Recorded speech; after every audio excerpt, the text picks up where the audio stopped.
False allegations. A difficult conversation, but one that is definitely needed. Hey everyone, Red Rebel Jeff Jones here, and in this video I want to talk about quite a taboo subject in today's society, which is false allegations of rape and sexual assault. Now I'm going to preface this by saying that rape is a horrific crime. Horrific. And those responsible for committing acts of rape and sexual assault should be put in prison for the rest of their lives without a chance of getting out. So when I'm talking about a false allegation, what do I mean? I do think it's important to define what I mean when I talk about a false allegation, especially in this subject when definitions are really weird. You'll find out why in a second. I'll go into that a bit more.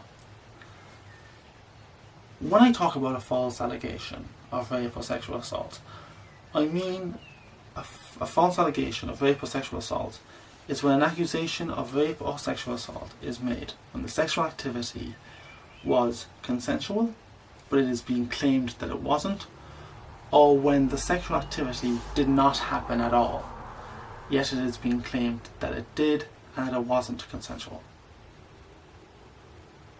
That's what I mean when I talk about a false allegation. What are the numbers around false allegations? Well, they do exist. Statistics for rates of false allegations do exist, but most, if not all, are unreliable, so I'm not going to actually bring them up. Because, and this, I'm going to go back to this is what I mean by the definitions. The reason for those statistics being unreliable is because the definitions used to find those statistics are all over the place. Two issues. A conviction doesn't necessarily mean that it isn't a false allegation. And an acquittal doesn't mean that it is. So this gets really mucky, especially when you talk about courts and the legal system and legal cases. So false allegations are really iffy when you're trying to get statistics for them. Now, one question that's always asked: why would a woman lie? And that's one rebuttal to the conversation itself around false allegations. Why would a woman lie? There are actually many reasons why false allegations are made. To explain a regretted sexual encounter, to create attention or sympathy, to get revenge on someone, to receive money or other material benefit, or to produce an alibi of some kind. Now, usually false allegations isn't just one of these reasons, and there's many more reasons, by the way, but it's usually a couple of these in combination. And it's not that false allegations are made because they're made by women, it's because they're human, and human beings lie, especially around sex. So, one of the areas of justice that's being eroded as a result of the regressive left's believe the victim narrative is the presumption of innocence. And this is actually a pillar of our legal system. Well, a pillar of the legal system in the West anyway. The presumption of innocence is the very core of true justice. Without it, trials would be no more than witch trials. Like the lynchings that have happened to black people throughout the history of America. And we don't want that to happen again. And I think there's something that needs to be talked about when it comes to false allegations, and that is the power of them. Or the power of an allegation in general. Allegations of rape and sexual assault have a huge amount of power. Socially, culturally, and legally. So it does make sense that some would abuse that power to get ahead in certain situations. What are examples of false allegations? I can name quite a few. But there's two that I think really, they're the things that really, when I talk about false allegations, they're the first couple of cases that come into my mind.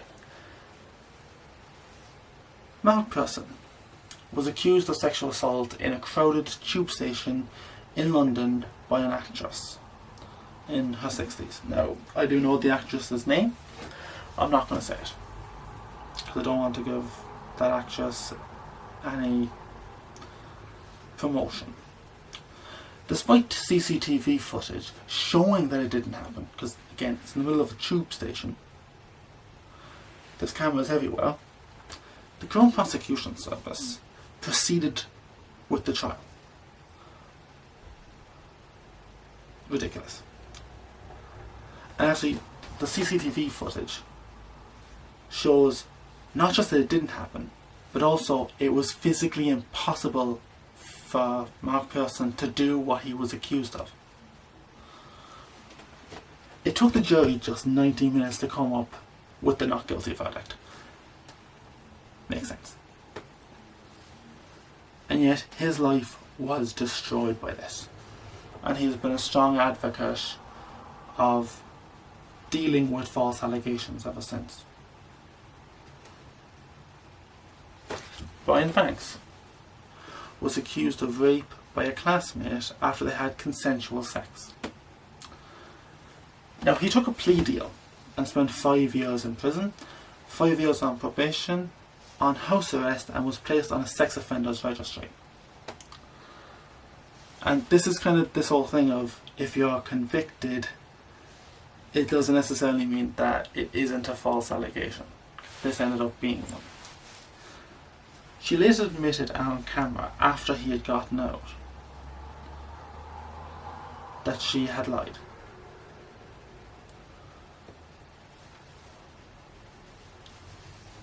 Brian Banks, they went back to court, and the prosecutors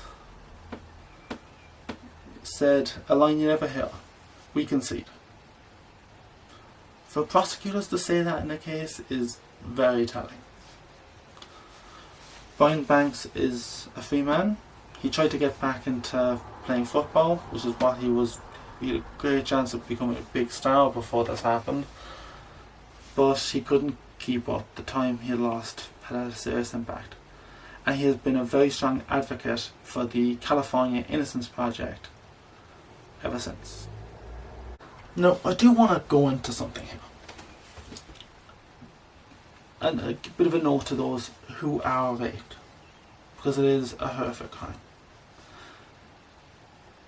Report it straight away. Get all the forensic and physical evidence that you can. Because the more evidence that you can get, the easier it will be to convict the perpetrator. And I know it doesn't really matter in these situations, but the public, with evidence, they're much more likely to go, yeah, it's clearly, this clearly happened. This guy should be in prison for the rest of his life.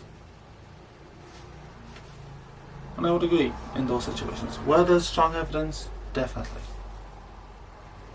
We all want rapists behind bars.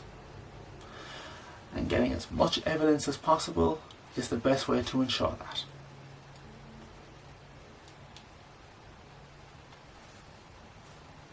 So what do you guys think? Share your thoughts with me in the comment section down below. I'd love to hear them. And subscribe to the channel if you like the content that I make. False allegations, it's a conversation that needs to be had, not dismissed. And to those of you who are raped, report it immediately and fight to ensure that the one responsible does not get away with it.